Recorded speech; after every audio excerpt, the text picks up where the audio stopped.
السلام عليكم ورحمة الله وبركاته. الحمد لله وحده والصلاة والسلام على من لا نبي بعده وعلى آله وأصحابه أجمعين ما بعد. اتقوا الله عباد الله والعاقبة للمتقين. പ്രിയപ്പെട്ട സത്യവിശ്വാസി സഹോദരങ്ങളെ, നമസ്കാരത്തിലെ ഇഅ്തിദാൽ വരെയാണ് നമ്മൾ പറഞ്ഞിരുന്നത്. ഇഅ്തിദാലിന് ശേഷം ഇനി സുജൂദിലേക്കാണ്. ഈ സുജൂദിലേക്ക് പോകുമ്പോൾ നമ്മൾ നമ്മളുടെ കൈകളാണോ ആദ്യം വെക്കേണ്ടത്, മുട്ടുകളാണോ ആദ്യം വെക്കേണ്ടത് എന്ന വിഷയത്തിൽ അഭിപ്രായ വ്യത്യാസം ഉലമാക്കൾക്കിടയിൽ നമുക്ക് കാണാൻ സാധിക്കും.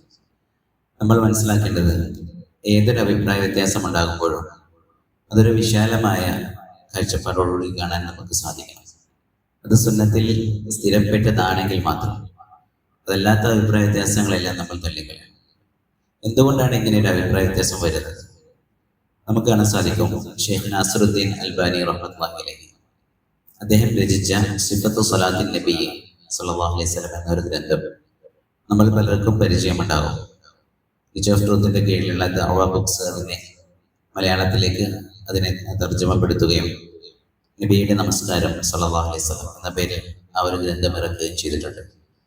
ഈ നമ്മൾ ക്ലാസ്സിൽ പറയുന്ന എല്ലാ വിഷയങ്ങളും അതിന്റെ വിശദമായി തന്നെ ആ ഗ്രന്ഥത്തിൽ പ്രതിപാദിക്കുന്നുണ്ട്.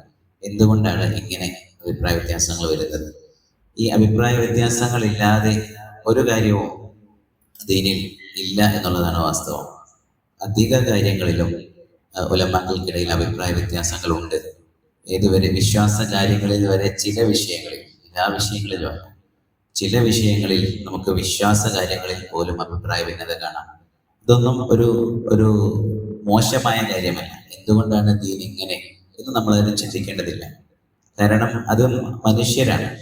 നബി സല്ലല്ലാഹു അലൈഹി വസല്ലം 1500 വർഷങ്ങളോളം മുമ്പ് ജീവിച്ചു പോയവരാണ്. അവിടുത്തെ നമ്മളാരും കണ്ടിട്ടില്ല.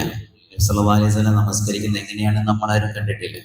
അത് നമ്മളിലേക്ക് തലമുറകൾ കൈമാറി എത്തുന്ന ഒരു കാര്യമാണ്. സ്വാഭാവികമായിട്ട് അതിൽ അഭിപ്രായ വ്യത്യാസങ്ങൾ വരും.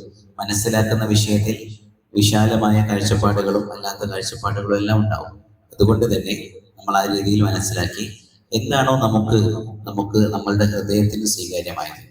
നബി സല്ലല്ലാഹു അലൈഹി വസല്ലം തന്നെ പറയുന്ന മറ്റൊരു വചനം നമുക്ക് കാണാൻ സാധിക്കും, ഇസ്തഫ്തി ഖൽബക, നിന്റെ ഹൃദയത്തോട് ഫത്വ ചോദിക്കാനാണ്. മനുഷ്യന്മാരെന്ത് പറയുന്നുള്ളത് നോക്കണ്ട, തെളിവുകളെ മുന്നിൽ എടുത്തു വെക്കുക, എന്നിട്ട് നിന്റെ ഹൃദയത്തോട് ചോദിക്കുക, ഇതിൽ നിനക്ക് എന്താണ് കിട്ടുന്നത് അത് ചെയ്യുക. ആളുകൾ പറയുന്നതൊന്നും നിന്നെ വഞ്ചിക്കണ്ട. ആര് പറഞ്ഞാലും ശരി, ഉലമാക്കൾ പറഞ്ഞു, അതിൽ പല രീതിയിലുള്ള അഭിപ്രായ വ്യത്യാസങ്ങൾ കാണുന്നു, എന്ത് ചെയ്യുക? നിനക്ക് സ്വീകാര്യമായി നിന്റെ മനസ്സിന് തൃപ്തിയാകുന്നത് സ്വീകരിക്കുക. എന്ത് ചെയ്യുക? അതിൽ തവക്കുൽ ചെയ്യുക. അപ്പോൾ ഈ രീതിയിൽ കാര്യങ്ങൾ നമ്മൾ മനസ്സിലാക്കിയാൽ നമുക്ക് യാതൊരു പ്രയാസം ഉണ്ടാകില്ല. അപ്പോൾ നമുക്ക് കാണാൻ സാധിക്കും, നബി സല്ലല്ലാഹു അലൈഹി വസല്ലം എന്റെ നമസ്കാരം വാഇൽ ഇബ്നു ഹുജ്ർ റളിയല്ലാഹു അൻഹു പറയുന്നതായി കാണാൻ സാധിക്കും. ഷെയ്ഖ് നാസറുദ്ദീൻ അൽബാനി റഹ്മത്തുള്ളാഹി അലൈഹി ഇതേ അഭിപ്രായമാണ് അദ്ദേഹത്തിന്റെ ഗ്രന്ഥത്തിൽ മുൻഗണന കൊടുക്കുന്നത്. കൈയാണ് നബി സല്ലല്ലാഹു അലൈഹി വസല്ലം ആദ്യം വെച്ചതാണ്. സാധാരണഗതിയിൽ നമ്മൾ അങ്ങനെ തന്നെയാണ് ചെയ്യാറ്. പക്ഷെ മുട്ട് കുത്തുന്ന ആളുകളുണ്ട്. ആദ്യം നമസ്കാരത്തിൽ മുട്ട് കുത്തുന്ന ആളുകളുണ്ട്. അവര് തെറ്റാണ്, അത് ബിദ്അത്താണെന്നോ അല്ലെങ്കിൽ അത് ശരിയല്ല എന്നൊന്നോ നമ്മൾ പറയാൻ നിൽക്കേണ്ടതില്ല. കാരണം ഈ രണ്ട് രീതിയിലും ഉലമാക്കൾ അതിനെ മനസ്സിലാക്കിയിട്ടുണ്ട്. ആദ്യം കൈ കുത്തലാണ് ഉത്തമം എന്ന് പറഞ്ഞവരുണ്ട്, എന്നാൽ ആദ്യം മുട്ട് കുത്തണം എന്ന് പറഞ്ഞവരുമുണ്ട്.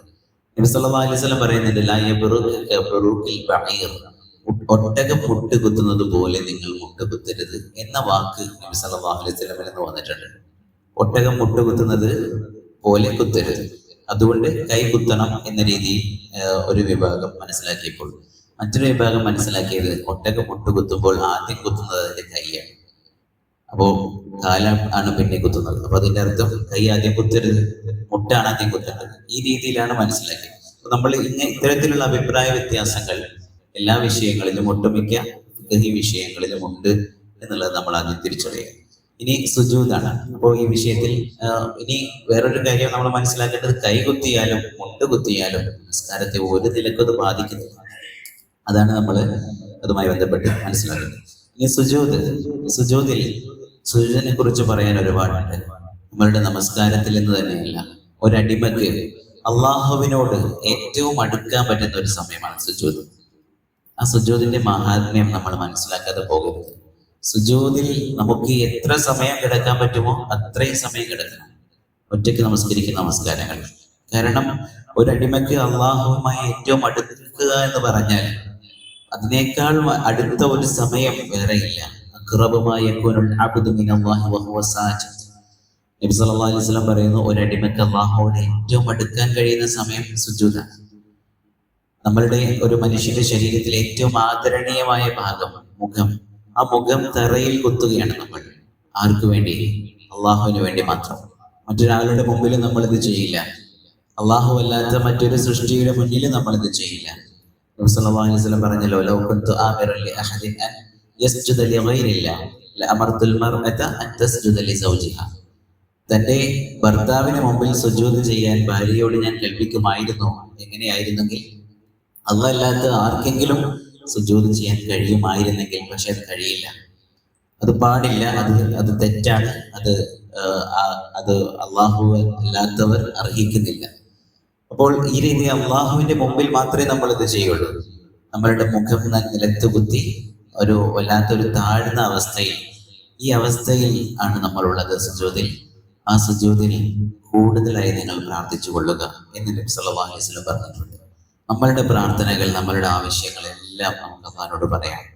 അത് ഉലമാക്കൾ ആ വിഷയത്തിൽ 2 അഭിപ്രായങ്ങളല്ല 3 അഭിപ്രായങ്ങൾ കാണാം. നമുക്ക് അറബി അറിയുന്ന ആളുകൾ, കൃത്യമായി എന്താണ് പറയുന്നത് എന്ന് മനസ്സിലാക്കാൻ കഴിവുള്ള ആളുകൾ അറബിയിൽ തന്നെയാണ് പ്രാർത്ഥിക്കേണ്ടത്. ഇനി അതിന് കഴിവില്ലാത്ത ആളുകൾ അവർക്ക് എന്ത് ചെയ്യാം? അവർക്ക് തങ്ങളുടെ ഭാഷയിൽ ചോദിക്കാം.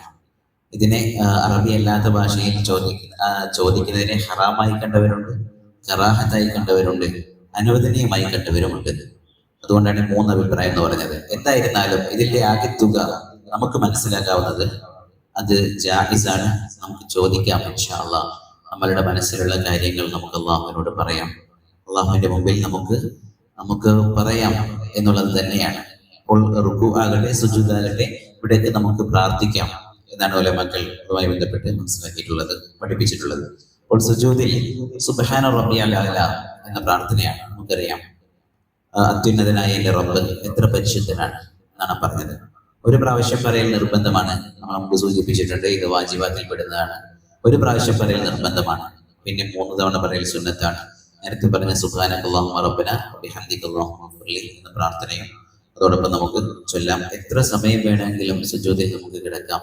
സല്ലല്ലാഹു അലൈഹി വസല്ലമിന്റെ സുജൂദൊക്കെ വർണ്ണിക്കുന്നത് കണ്ടാൽ അത്രയും മനോഹരമായി എത്ര സമയമാണ് റുകൂഇലും സുജൂദിലും ഖിയാമിലും എല്ലാം നബി സല്ലല്ലാഹു അലൈഹി വസല്ലം ഐച്ഛിക നമസ്കാരങ്ങളിൽ അതുപോലെ തന്നെ തഹജ്ജുദ് നമസ്കാരങ്ങളിലെല്ലാം കഴിച്ചു കൂട്ടിയിട്ടുള്ളത് എന്ന് കാണാൻ സാധിക്കും. ഇനി സുജൂദിലേക്ക് പോകുക. സുജൂദ് എന്ന് പറയുന്നത് നമുക്കറിയാം, സുജൂദിന്റെ ഒരു രീതി അത് സാധാരണ 8 ഭാഗങ്ങളാണ്. 8 ഭാഗങ്ങൾ തറയിൽ മുട്ടുന്ന രൂപത്തിൽ, 2 കൈപ്പത്തികളും 2 കാൽമുട്ടുകളും കാലിന്റെ വിരലിന്റെ അറ്റങ്ങളും നെറ്റിയും മൂക്കും മുട്ടുന്ന രീതിയിലാണ് സുജൂദ്. മൂക്ക് മുട്ടാത്ത സുജൂദ് ശരിയായ സുജൂദ് അല്ല എന്ന് ഉലമാക്കൾ പഠിപ്പിച്ചിട്ടുണ്ട്. അതുകൊണ്ട് തന്നെ നമുക്ക് നെറ്റിയും മൂക്കും കൃത്യമായി തറയിൽ അമരുന്ന രൂപത്തിലാണ് ആ സുജൂദ് ഉണ്ടാവേണ്ടത്. അതുപോലെ തന്നെ കാല് അടുപ്പിച്ച് 2 കാലുകളും അടുപ്പിച്ച് ചേർത്ത് വെക്കുക എന്നുള്ളതാണ് സുജൂദിന്റെ രീതി. അകറ്റി വെക്കുക എന്നുള്ളതല്ല, ശരിയായ രീതി കാലുകൾ ചേർത്ത് വെക്കുക എന്നുള്ളതാണ്. പിന്നെ കൈ സാധാരണഗതിയിൽ കിബിലക്ക് നേരെ 5 വിരലുകളും അടുപ്പിച്ച് നേരെ വെച്ച്, നബി സല്ലല്ലാഹു അലൈഹി വസല്ലമിന്റെ ഒരു സുന്നത്ത് നമുക്ക് കാണാൻ സാധിക്കും, അല്പം ഒന്ന് അകറ്റി വെക്കുക. നബി സല്ലല്ലാഹു അലൈഹി വസല്ലമിന്റെ കക്ഷത്തിന്റെ വെളുപ്പ് സ്വഹാബകൾ കണ്ടിട്ടുണ്ട് എന്നാണ്. അത്രയും അകറ്റി നബി സല്ലല്ലാഹു അലൈഹി വസല്ലം വെച്ചിട്ടുണ്ട്. ഇത് നമുക്ക് ജമാഅത്ത് നമസ്കാരങ്ങളിൽ സാധിക്കില്ല, ഒറ്റയ്ക്കുള്ള നമസ്കാരങ്ങളിലേ ഇത് സാധിക്കൂ എന്നുള്ളത് കൂടി പ്രത്യേകം മനസ്സിലാക്കുക.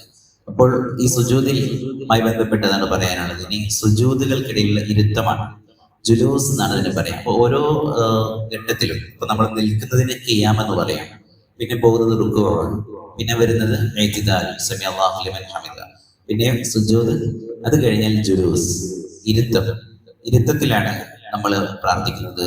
റബ്ബി ഗ്ഫിർലി വർഹംനി വജ്ബുർനി വർഫഅനി വർസുഖ്നി വഹ്ദിനി വആഫിനി. ഇതിൽ റബ്ബി ഗ്ഫിർലി അല്ലെങ്കിൽ അല്ലാഹുമ്മ ഗ്ഫിർലി എന്നുള്ളത് മാത്രമാണ് നിർബന്ധം. അതിന്റെ അർത്ഥം ഇനി മുതൽ ബാക്കിയൊന്നും ചൊല്ലേണ്ടതില്ല എന്നല്ല. നമ്മൾ മുമ്പേ സൂചിപ്പിച്ചിട്ടുണ്ട്, സ്വലാത്തിന്റെ പൂർണ്ണത, നമസ്കാരത്തിന്റെ പൂർണ്ണത ഇതെല്ലാം സുന്നത്തുകൾ കൂടി ഉൾക്കൊള്ളുന്നതാണ്. അതുകൊണ്ട് തന്നെ അള്ളാഹു എനിക്ക് പുറത്തു തരണേ, അതിന്റെ ബാക്കിയുള്ളതിനെല്ലാം അർത്ഥങ്ങൾ ഇതിൽ എഴുതിയിട്ടുണ്ട്. നമ്മളത് മനസ്സിലാക്കി പഠിച്ച് മാത്രം അത് ചൊല്ലുക. അതുപോലെ തന്നെ പിന്നെയുള്ളത് തശഹുദാണ്. തഹിയാത്തും സ്വലാത്തും മറ്റു പ്രാർത്ഥനകളുമെല്ലാം.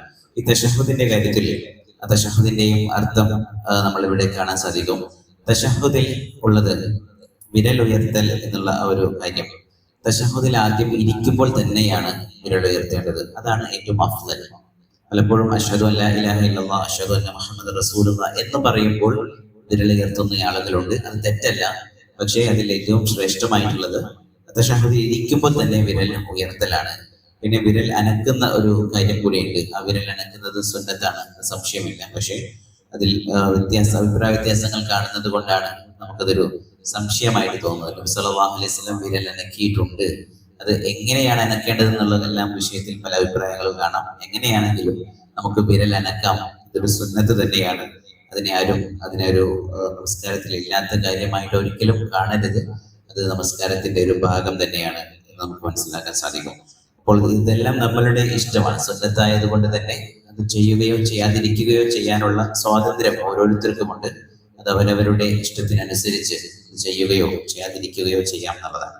അപ്പോൾ ഇത്രയും കാര്യങ്ങളാണ് ഇതുമായി ബന്ധപ്പെട്ട് നമുക്ക് മനസ്സിലാക്കാനുള്ളത്. ഇൻഷാ അല്ലാഹ് ഇനി ഏതാനും 1-2 ക്ലാസ്സോടുകൂടി നമ്മളുടെ നമസ്കാരവുമായി ബന്ധപ്പെട്ട കാര്യങ്ങൾ അവസാനിക്കും. ഇൻഷാ അല്ലാഹ് കഴിവതും അറിഞ്ഞ കാര്യങ്ങൾ അനുസരിച്ച് പൂർണ്ണമായി തന്നെ അമലുകൾ മനോഹരമായി അള്ളാഹുവിന്റെ അടുക്കൽ സ്വീകാര്യമാകുന്ന രീതിയിൽ തന്നെ ചെയ്യുവാൻ നമ്മൾ പരിശ്രമിക്കുക. അല്ലാഹു സുബ്ഹാനഹു വ തആല നമുക്ക് തൗഫീഖ് നൽകി അനുഗ്രഹിക്കട്ടെ. അൽഹംദുലില്ലാഹി റബ്ബിൽ ആലമീൻ വസല്ലല്ലാഹു അലാ നബിയിന മുഹമ്മദ് വഅലാ ആലിഹി വഅസ്ഹാബിഹി അജ്മഈൻ. സുബ്ഹാനകല്ലാഹുമ്മ വബിഹംദിക അഷ്ഹദു അൻ ലാ ഇലാഹ ഇല്ലാ അൻത അസ്തഗ്ഫിറുക വഅതൂബു ഇലൈക. അസ്സലാമു അലൈക്കും വറഹ്മത്തുള്ളാഹി വബറകാതുഹു.